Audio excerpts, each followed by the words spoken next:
বসছি, আমরা অনেকক্ষণ তাদের সাথে কথাবার্তা বলেছি। তাদের অনেকগুলো বিষয় এখানে উত্থাপিত হয়েছে। বিশেষ করে 3টা দাবি তারা করেছে।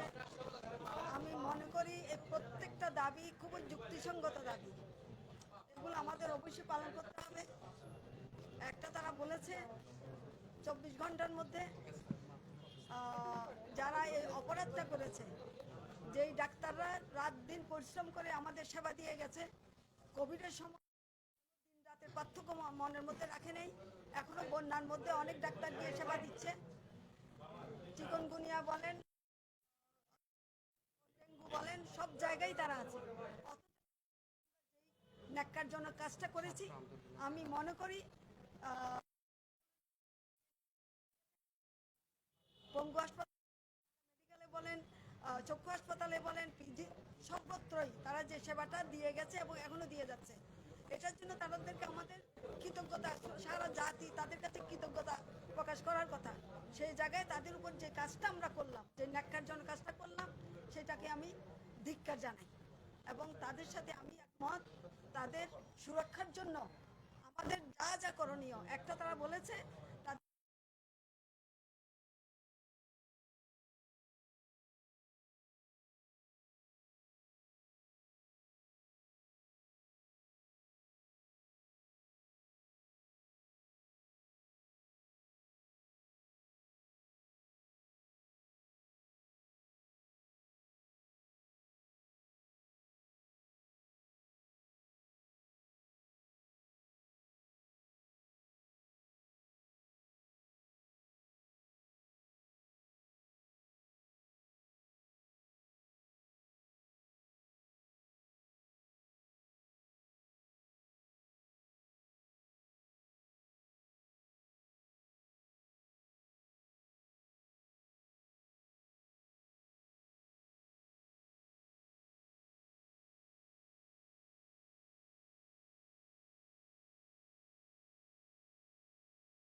চিকিৎসকদের কর্মবিরতি করেছে, তারা করেছে। কথা বলছেন, আসলে ওরা মুখে বলেছে কর্মবিরতি। প্রত্যেকটা ডাক্তার কিন্তু তাদের আন্ডারে যে রোগী ছিল তাদের সেবা কিন্তু দিয়ে গেছে এবং একজন বলল আজকে বলেছে সেবাটা তারা করে গেছে। মানবিক, তারা অনেক মানবিক এই উদাহরণগুলো তারা রেখেছে। এখানে চিকিৎসকরা কর্মবিরতি থেকে অব্যাহতি নিয়েছে, তারা চিকিৎসা দিচ্ছেন। জরুরি সেবাটা চালু হয়ে যাবে। আর ভিতরে তার সেবা করছে, তারা তো আসলে বন্ধ করে জরুরি সেবা হচ্ছে না। সেখানে চিকিৎসা একজন আগে একজন 10 টাকা থেকে পড়ে আসছে, এক কিশোর, সে আধা ঘন্টার মধ্যে ছিল, তারপর চিকিৎসা কেউ করেনি। পরে তো অদ্রুমিত অবস্থায় তাকে এখান থেকে কোথায় নিয়ে গেছে জানি না।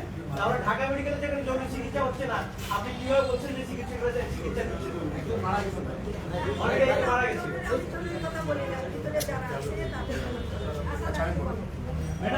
তারা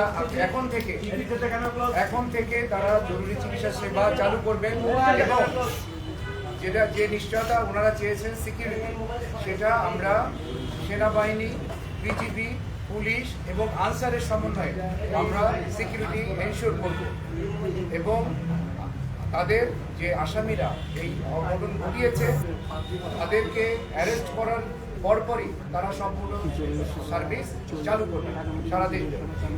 এখন থেকে জরুরি চিকিৎসা সেবা এখন থেকে শুরু হচ্ছে।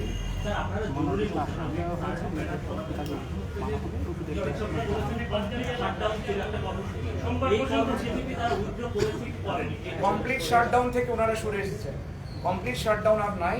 কমপ্লিট শাটডাউন মানে হচ্ছে জরুরি সেবা সহ সব বন্ধ করা, সেইটা থেকে ওনারা সরে এসেছেন। ওনারা জরুরি সেবাটা এখনই চালু করছেন। যে নিশ্চয়তা ওনারা চেয়েছিলেন, আমরা সেই নিশ্চয়তা মাননীয় উপদেষ্টা দিয়েছেন। আপনারা দেখতে পাচ্ছেন আমাদের সাথে সেনাবাহিনীর সদস্য আছে, বিজিবির সদস্য আছে, পুলিশের সদস্য আছে এবং আমাদের আনসার সদস্যরাও বেসামরিক পোশাকে দায়িত্ব পালন করছে। কাজে 4 বাহিনী মিলেই তারা সিকিউরিটিটা এনশিওর করবে এবং এখন থেকেই জরুরি সেবাটা চালু হয়ে যাবে। মানে জরুরি সেবাটা বলতে আপনারা কি বোঝাচ্ছেন? জরুরি সেবাটা ওয়ার্ডে ওয়ার্ডে যেসব রোগী আমাদের ভর্তি আছে, যারা আইসিইউতে আছে, এইচডিইউতে আছে বা ইনডোরে যেসব রোগী ভর্তি আছে, তাদের সেবা চালু থাকবে। ইমার্জেন্সি, ক্যাজুয়ালিটি এবং নিউরোসার্জারি, আপনারা জানেন এই 3টা জায়গায় আমাদের জরুরি সার্ভিসগুলো চালু থাকে। এই 3টা সার্ভিস চালু থাকবে এবং ইনডোরে সকল সার্ভিস চালু থাকবে। জরুরি বিভাগ যখন চালু আছে তার মানে জরুরি বিভাগে যে রোগীগুলো আসবে ভর্তিযোগ্য তাদেরকে ভর্তি করা হবে। একটা প্রশ্ন, শুধু ঢাকা মেডিকেলেই নয়, আমরা এর মধ্যে দেখেছি চট্টগ্রাম মেডিকেল, পাবনায়, রংপুরে বিভিন্ন মেডিকেল কলেজ অচল অবস্থা। সেই বিষয়ে স্বাস্থ্য উপদেষ্টা আপনি কি আমাদেরকে একটু এনশিওর করতে পারেন এই ব্রিফিং এর মাধ্যমে যে সেই জায়গাগুলোতেও এখনই কমপ্লিট শাটডাউন বা স্বাস্থ্যসেবা স্বাভাবিক অবস্থায় ফিরে আসবে কিনা?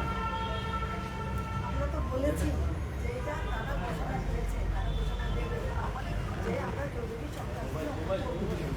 এমন পর্যায়ক্রমে তাদের কাছে আমরা অনুমান করি যে 8টা বড় হাসপাতালে আমরা কোর্সগুলো দেওয়ার কথা বলছে তাদের সুরক্ষার জন্য সেগুলো এনশিওর করবো এবং এটা এখন থেকে পর্যায়ক্রমে অন্যগুলোতেও যাবে। এখন পরিস্থিতিটা বুঝতে হবে।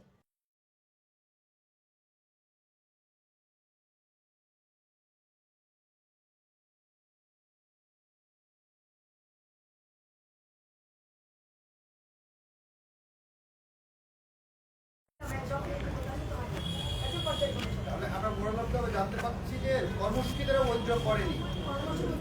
এদের প্রতিনিধি কেউ আছে কিনা যিনি বলবেন যে কমপ্লিট শাটডাউন তারা উইথড্র করেছে, এরকম কোনো প্রতিনিধি আপনাদের সঙ্গে আছে কি?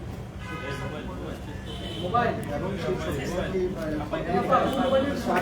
দেখি একটা কথা বলছে যে অপরাধী গ্রেফতার হওয়া না হওয়া পর্যন্ত তারা ইমার্জেন্সিতে আপনাদের চালু রাখবে, তার মানে তারা কর্মসূচি উইথড্র করেনি।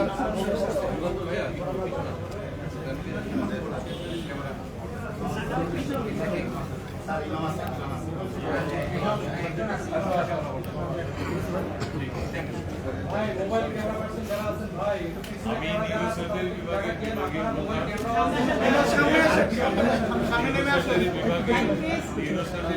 Training doctor. আন্দোলনটা মূলত প্রেসিডেন্ট ওদের পক্ষ থেকে ছিল। আমি ডক্টর ইকবাল, আমি Facebook president Dhaka medical neurosurgery বিভাগ। আপনারা জানেন আমাদের যে কর্মসূচি দেওয়া হয়েছিল যে কমপ্লিট শাটডাউন, তো আমাদের মাননীয় স্বাস্থ্য উপদেষ্টা সহ আমাদের সমন্বয়ক ভাইয়েরা ছিলেন। কথা বলে আমার এই সিদ্ধান্তে আমরা আসছি যে আমাদের ইমার্জেন্সিটা হচ্ছে আমরা অলরেডি শুরু করে দিয়েছি। শুধু ঢাকা মেডিকেল না, ঢাকা মেডিকেল থেকে শুরু করে বাংলাদেশের প্রত্যেকটা জেলা, উপজেলা, বিভাগীয় শহর মেডিকেল কলেজে আমাদের ইমার্জেন্সি সেবাটা চালু থাকবে। আমি এটা আপনাদেরকে নিশ্চিত করতে চাই, আমাদের ইনডোরে যে পেশেন্টগুলো ভর্তি আছে তাদের সেবা চলমান থাকবে এবং ইমার্জেন্সির মাধ্যমে যে পেশেন্টগুলো ভর্তিযোগ্য তারা আমরা হচ্ছে সেটা ভর্তি অবশ্যই চিকিৎসা আমরা করব।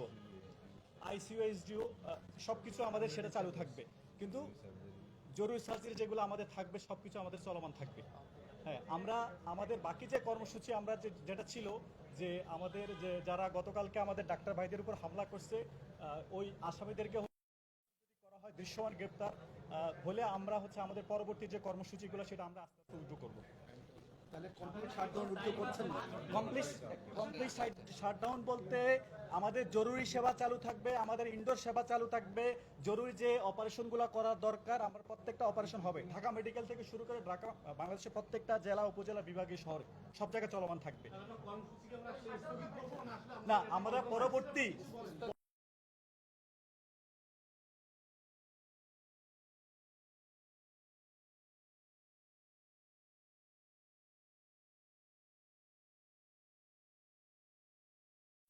চাচ্ছি, এটা দীর্ঘদিন ধরে আমাদের আন্দোলন, যে কর্মস্থলে ডাক্তারদের নিরাপত্তা নিশ্চিত যদি হয় তাহলে ডেফিনেটলি আমরা কমপ্লিটলি আমরা চিকিৎসা সেবাটা চলমান থাকবে ইনশাআল্লাহ। নো কর্মসূচি স্থগিত না, আমরা বলছি যে 48 ঘন্টার মধ্যে যারা এই হামলার সাথে জড়িত তাদেরকে যদি গ্রেপ্তার করে আমরা যদি আইনের আওতায় আনা হয় তাহলে, এবং কর্ম যদি অ্যাবসলিউট আপনার সিকিউরিটিতে এনশিওর করতে পারেন, ঠিক আছে, এবং চিকিৎসকদের যেটা আমাদের অনেকদিন ধরে দাবি যে চিকিৎসকদের স্বার্থ এবং রোগীর স্বার্থ সংশ্লিষ্ট আইন এবং সারা বাংলাদেশে যে স্বাস্থ্য পুলিশের আমাদের যে দাবি, এগুলো আমরা আশা করছি পর্যায়ক্রমে আমাদের মাননীয় স্বাস্থ্য উপদেষ্টা এখানে উপস্থিত আছে, মানে আপনারা কাজ চালিয়ে যাবেন, কাজ চালিয়ে যাবো, কর্মসূচিও চলবে। Right, কাজ চালিয়ে যাবো, আমাদের কাজ চালিয়ে যাবো।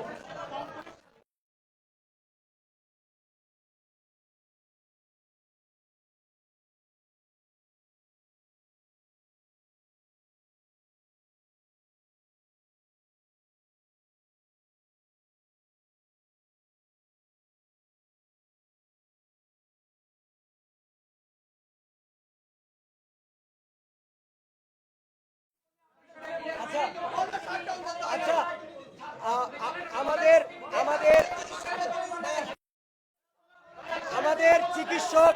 আমাদের চিকিৎসক এবং মেডিকেল স্টুডেন্ট যারা আছি তারা আমরা মিটিং করছি, আমাদের ম্যাডামের সাথে মিটিং হয়েছে, আমরা জানাবো আপনাদের সামনে এসেই জানাবো। আমাদের কোনো প্রতিনিধি এই জায়গায় কোনো কথা জানায়নি, প্রেস ব্রিফিং করবো, আমাদের লেখা হয়েছে, আমাদের ভিতরে জানানো হয়েছে, আসছি, আমাদের একটু সময় দেন। এই ব্রিফ না, এইখানে যে ব্রিফ হয়েছে তা প্রশাসন, স্বাস্থ্য উপদেষ্টা তাদের পক্ষ থেকে, চিকিৎসক এবং মেডিকেল স্টুডেন্টদের পক্ষ থেকে কোনো প্রতিনিধি এই জায়গায় আসেনি এবং কোনো ধরনের ব্রিফিং এখন পর্যন্ত হয়নি, হবে। আপনারা ধৈর্য ধারণ করুন, কয়েক মিনিটের মধ্যে আমরা আসছি। ধন্যবাদ।